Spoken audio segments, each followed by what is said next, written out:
Salvação é um processo ou é algo instantâneo? Será que alguém perde a salvação? Será que você está salvo ou você ainda vai ser salvo? Será que nós somos salvos na totalidade ou somos salvos paulatinamente? Você sabe o que significa a palavra regeneração? A palavra justificação? A palavra santificação? Essas e outras questões serão respondidas nesta videoaula, então não percam!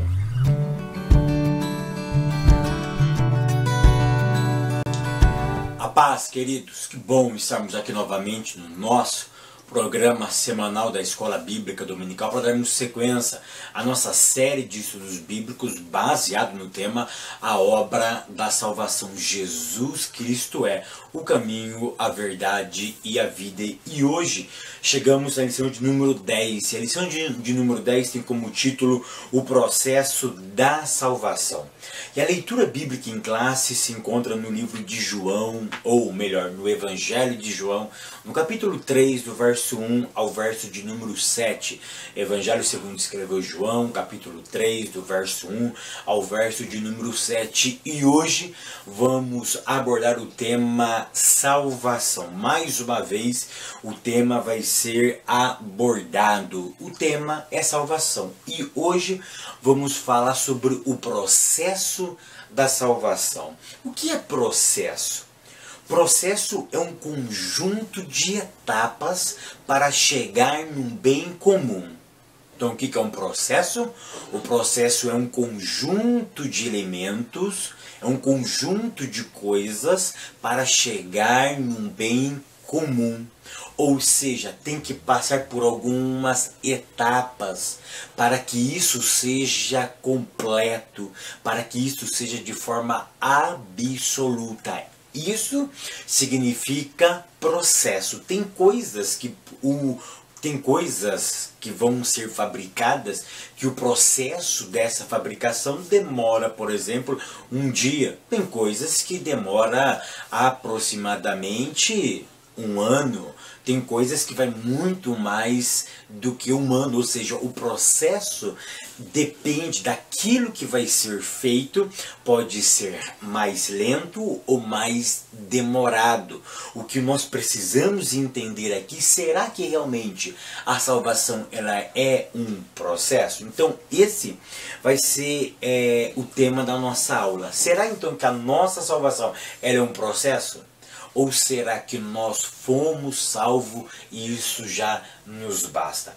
O tópico primeiro, ele diz assim, justificados por Deus. Antes de nós entrarmos sobre explicarmos o que é justificação, regeneração e santificação, eu preciso que você entenda o seguinte. Eu já expliquei várias e várias vezes. A salvação ela é feita de forma única e específica. Vou repetir.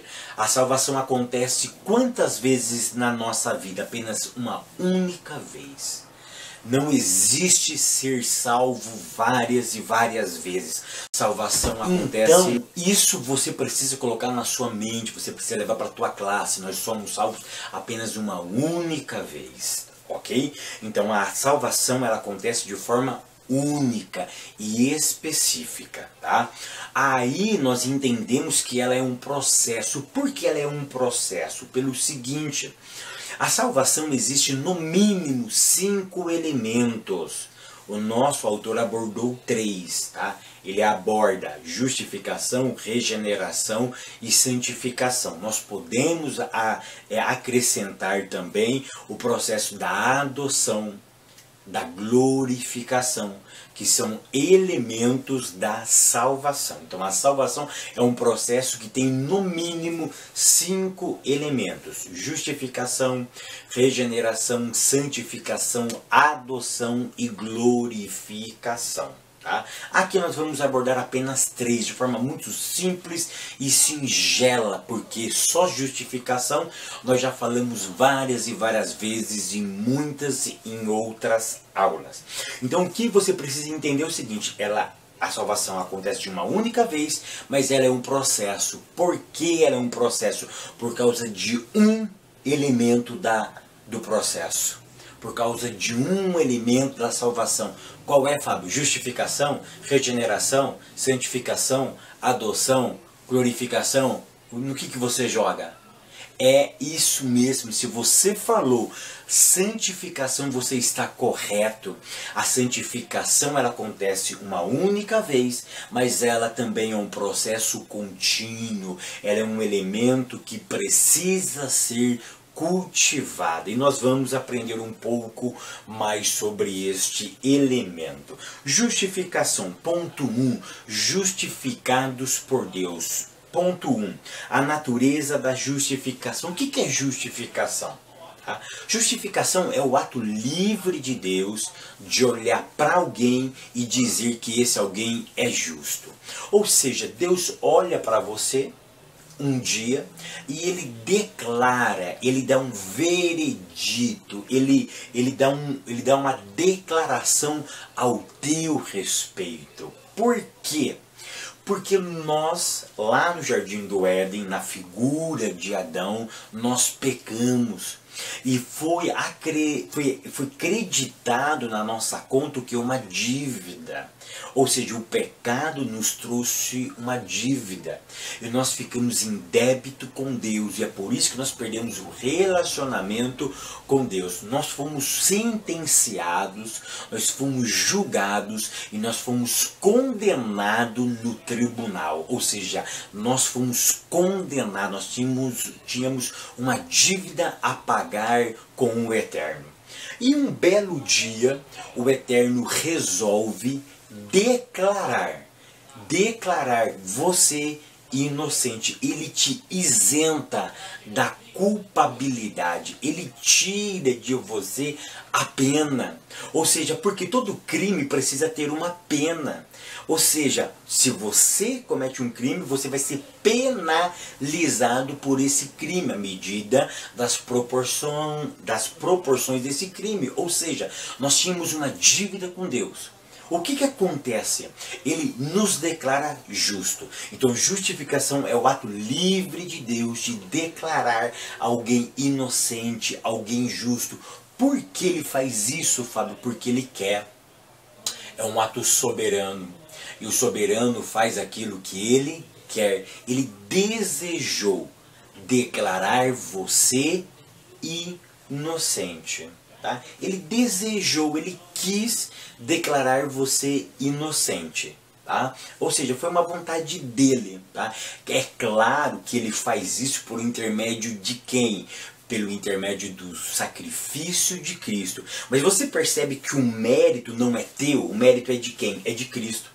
Talvez você possa estar pensando, Fábio, mas também, né? É claro que ele fez pelo sacrifício de Cristo, mas o mérito não é teu. O mérito não é meu, o mérito é de Cristo.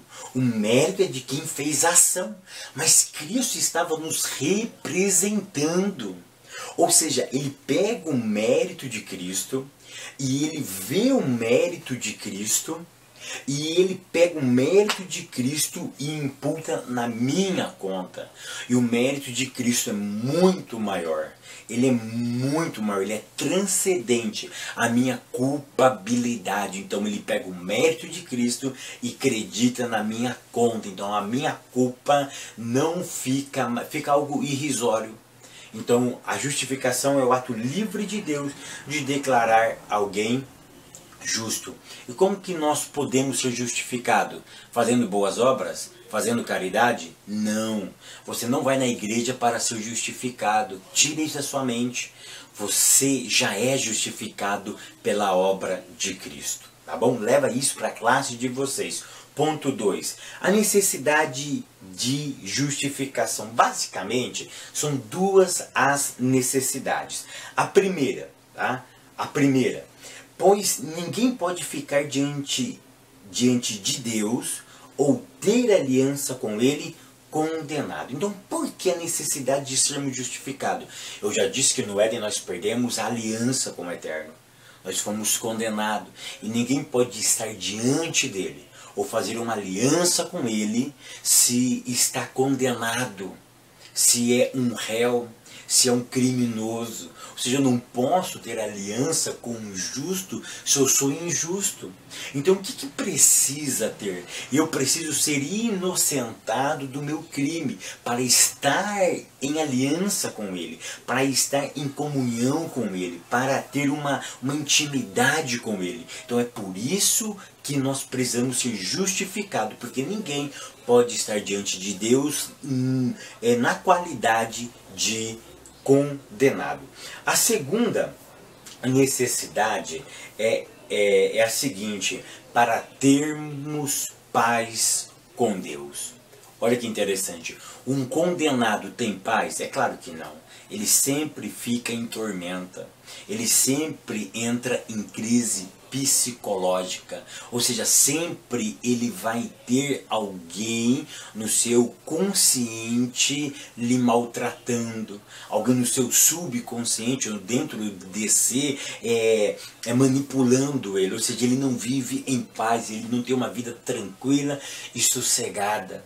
Ou seja, então a necessidade de sermos justificados é, primeiro, para estar diante de Deus nós não podemos estar condenados, e o segundo motivo é para nós termos a paz com Ele, para termos a tranquilidade, para termos liberdade de adorarmos a Ele em espírito e em verdade. Tá? O ponto de número 3 diz o seguinte: a impossibilidade de autojustificação. O que nós aprendemos? O ponto de número 3 diz assim: a impossibilidade de autojustificação.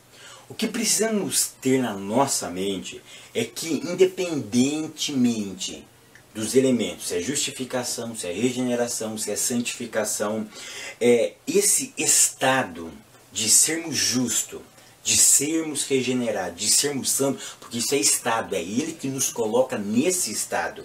Isso é incapaz de nós produzirmos por esforço próprio. Você não consegue se justificar. Eu não consigo me justificar. Vou fazer alguma coisa para eu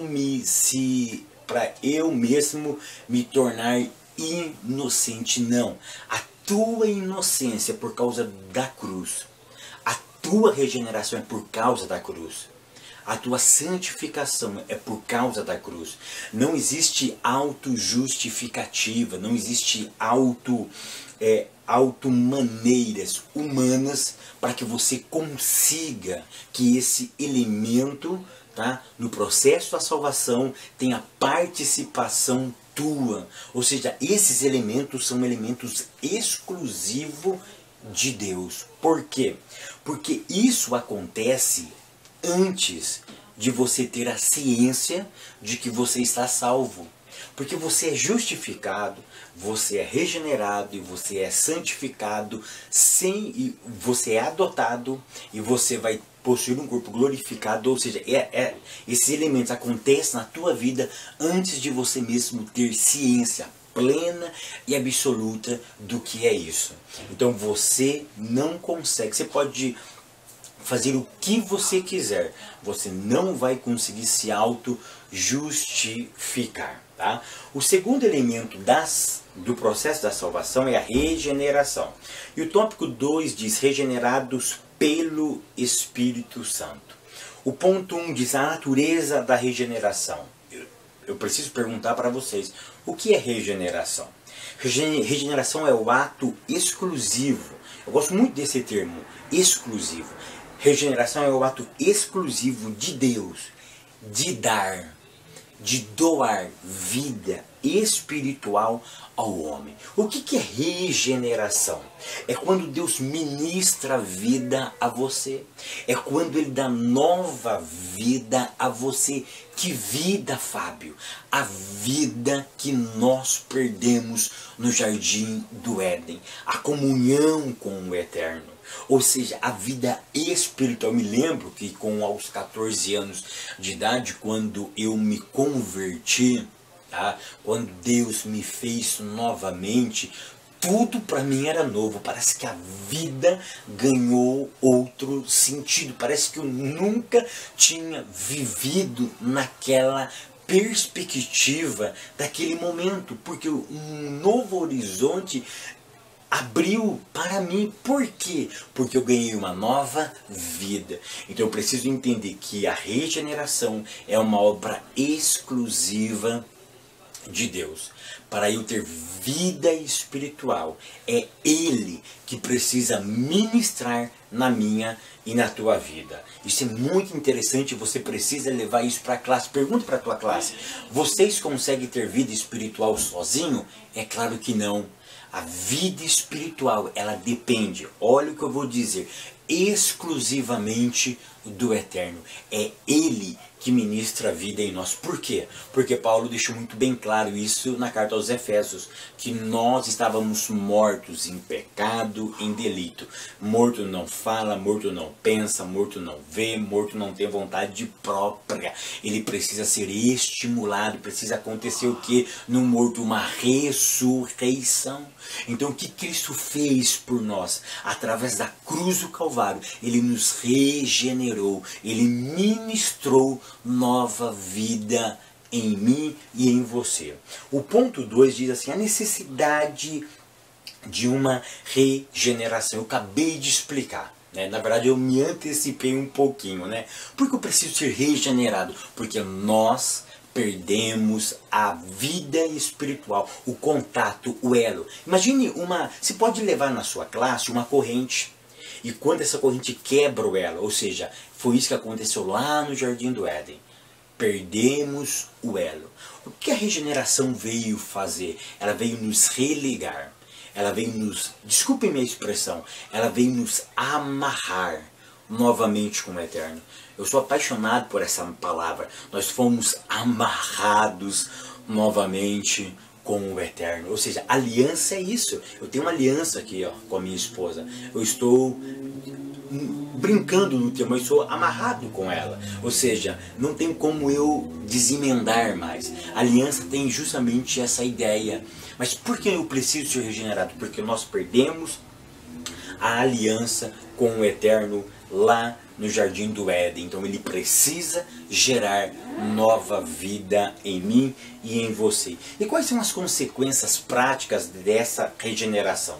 A maior consequência, na minha perspectiva, é o desejo, é o anelo que nós temos de ter um relacionamento com Deus. Por que, Fábio, você diz que isso é maior? Pelo seguinte: as outras consequências, por exemplo, amor ao próximo, eu estou falando dentro do cristianismo, mas eu poderia fazer um ato ecumênico aqui, o amor às outras pessoas, por exemplo, a preocupação com o próximo. Isso é algo humanitário, que pessoas que não são cristãs também têm. Tem pessoas que não são cristãs e se preocupam muito mais com o próximo do que eu e vocês juntos. Eles ministram cesta básica para os necessitados, eles ministram comida, eles doam roupas com muito mais frequência do que eu e você. Eles têm uma preocupação com a humanidade, com o ato humanitário muito mais forte do que eu e você. Então perceba que o efeito da regeneração não é só isso. Porque tem pessoas que não foram regeneradas, não tiveram nova vida com Deus e fazem muito mais caridade do que eu e vocês juntos. Ok? Então o que eu qualifico como a maior consequência da regeneração é o desejo de nos relacionar com o Eterno, o desejo de estar perto dele, o desejo de amar a sua palavra, o desejo de nos aprofundar num relacionamento profundo com o Eterno. Então esse, no meu ponto de vista, é a maior consequência que a regeneração produziu na nossa vida, o desejo. Como o salmista diz: assim como a corça anseia pelas águas, pelas correntes das águas, a minha alma suspira por ti. Você tem desejo de Deus? Pare e pense nisso. Tópico 3, que é o terceiro elemento do processo da salvação, que é a santificação. Ponto 1. Uma consequência da salvação. Eu já expliquei no começo, vou tornar a repetir que a salvação, um dos processos dela, um dos elementos dela é a santificação. A santificação é o elemento que qualifica a salvação como um processo, e um processo paulatino, um processo que vai acontecendo aos poucos, ou seja, ele nos salva em uma única vez, mas a salvação é o elemento que vai dando vida a essa salvação na praticidade da vida. Tá? Por quê? Porque quando nós fomos santos, o que significa santificação? Santificação, claro, é a verbalização, é a prática de uma vida segregada, de uma vida separada. Santificação é quando ele nos santifica para alguma coisa. Eu já expliquei em aulas anteriores, vou repetir aqui, que santificar significa separar para alguma coisa. E quando ele nos separa para alguma coisa, automaticamente eu sou excluído de um sistema e incluso em outro sistema. Ou seja, eu sou excluído do sistema mundano e incluído no sistema divino. Então agora eu saí de um sistema, eu fui separado para entrar em um outro sistema. E ele me separou para quê? Para um trabalho específico a ele. Ou seja, eu preciso prestar um serviço a quem? A ele. E como que eu presto esse serviço a ele? Adorando, desejando estar com ele, meditando nas suas sagradas escrituras, me abstendo do pecado. A santificação, então, ela é um processo onde eu vou me aprofundando o meu relacionamento com o Eterno. Então perceba que a justificação é um ato de Deus de declarar você justo. Pronto, você é inocente. A regeneração é o processo de dar vida novamente a você. E quem é que vai manter esses elementos que ele já fez? A santificação, porque ele te separou para um trabalho específico. E você agora precisa manter isso que ele fez na tua vida. Você precisa manter na praticidade da vida o processo da salvação. Então, por isso que a santificação é o elemento, tá? É o elemento básico que vai determinar que a salvação, ela também é um processo.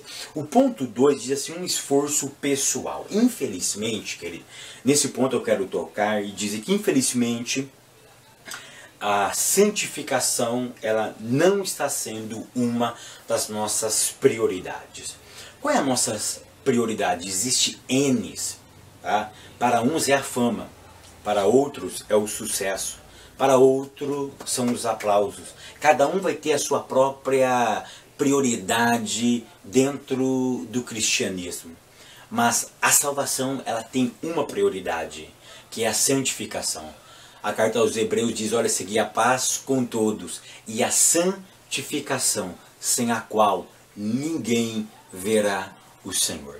Eu já expliquei em aulas anteriores que esse verá o Senhor não é apenas escato, não é apenas na eternidade. Se eu não vivo uma vida de santidade, eu não vejo o Eterno aqui em vida. Não vejo, Fábio. Não, mas isso está se referindo ao céu. Não, meu querido. Esse ver o Eterno é ver a potencialidade do Eterno aqui. É presenciar os efeitos do Evangelho. Ou seja, você pode trazer o céu para cá enquanto você vive, se você viver uma vida santificada. Por isso que a santificação é o elemento que traz o céu para a terra. Você pode antecipar um pouquinho a faísca do céu aqui nesta terra. A santificação nos aproxima do céu, nos aproxima do Eterno. O ponto 3 vai falar sobre o desafio de sermos santos. E aí eu pergunto, por que desafio? O que é um desafio? O desafio é um obstáculo. É uma situação complicada. É algo que eu preciso, que demanda esforço para eu executar aquela tarefa. E qual é a minha e a tua tarefa? De sermos santos, separados para um trabalho, ou seja, Ele já nos separou. Eu preciso agora cultivar essa separação. Eu preciso ter a consciência de que eu estou separado para uma obra específica a Ele. E o que eu acho mais interessante é que hoje realmente é um desafio, porque tudo hoje é relativo. Você vai falar de pecado nas igrejas, é uma complexidade enorme, porque tudo hoje é relativo. O que era pecado não é mais pecado hoje. O que é pecado em São Paulo não é pecado nos Estados Unidos, não é pecado na Irlanda, na Suíça, no Maranhão, na Bahia. Mas você está aí no Sudeste, aqui no Sul, aqui no Norte, no Nordeste, no Centro-Oeste, aqui no meu país é totalmente diferente. Ou seja, você percebe que as coisas estão sendo relativizadas e tudo aquilo que é relativo vai perdendo a essência do Evangelho. Então por isso que ser santo hoje, andar em santificação é um desafio. Eu acho muito interessante que desafios foram feitos para ser vencido. E você pode vencer esse desafio de ser santo, de ter uma vida santificada no eterno. Eu quero concluir a minha aula dizendo o seguinte: não basta ser salvo, não basta estar salvo, tem que andar como um salvo. Ou seja, a nossa vida tem que provar que somos salvos. Eu não faço as coisas para ser salvo. Eu faço as coisas porque eu sou salvo. Que o Eterno continue abençoando a tua vida, a tua casa, a tua família, os teus negócios e até semana que vem, querendo Deus.